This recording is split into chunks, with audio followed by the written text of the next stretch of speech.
کسرا کے دربار میں میرے نبی کا سفیر بن کے گیا حضرت حذیفہ بن یمان رضی اللہ تعالیٰ عنہ، رازدار صحابی ہے میرے نبی کے حذیفہ. اور کسرا نے پرتکلف فارس کے بادشاہ نے، پرتکلف ایران کے بادشاہ نے پرتکلف دعوت کا اہتمام کیا کہ میں ایک شاہی دعوت کروں گا تو مسلمانوں کی جانب سے آنے والا وفد یہ اس سے مرعوب ہو کر ہمارے قصے کہانیاں سنائیں گے کہ وہ اتنے مالدار ہیں اور ہماری طرف وہ رخ نہیں کر سکیں گے. اور دسترخوان لگ گیا.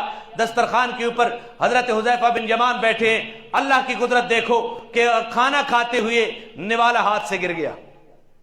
نوالا ہاتھ سے کیا سنت ہے؟ نوالا گر رہا ہے تو اٹھا کے پھینک دو، کیا سنت ہے؟ فوراً خیال آیا نوالا گر گیا ہے، میرے نبی کی سنت یہ ہے نوالا گر جائے اٹھا لو، صاف کر کے کھا لو.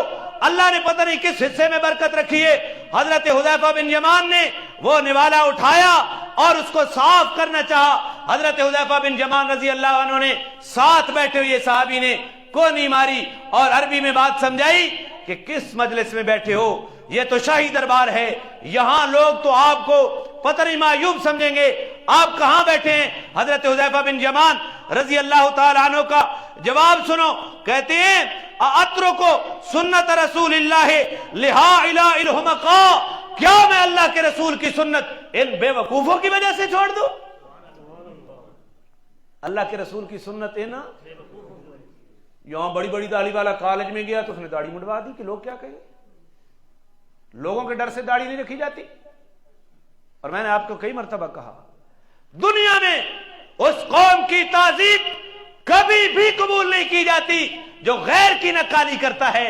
تعظیم اسی کی چلتی ہے جو اپنی تہذیب کو اپنا کر دنیا کفر کے سامنے ڈٹ کے کھڑا ہو جاتا ہے. ترقی بھی اسی قوم کو نصیب ہوتی ہے. اور جو قوم غیروں کی کلچر اور تہذیب کو اپناتی ہے کبھی بھی وہ ترقی کی منازل کو طے نہیں کر سکتی، وہ غلامی کی دلدل سے باہر نہیں نکل سکتی.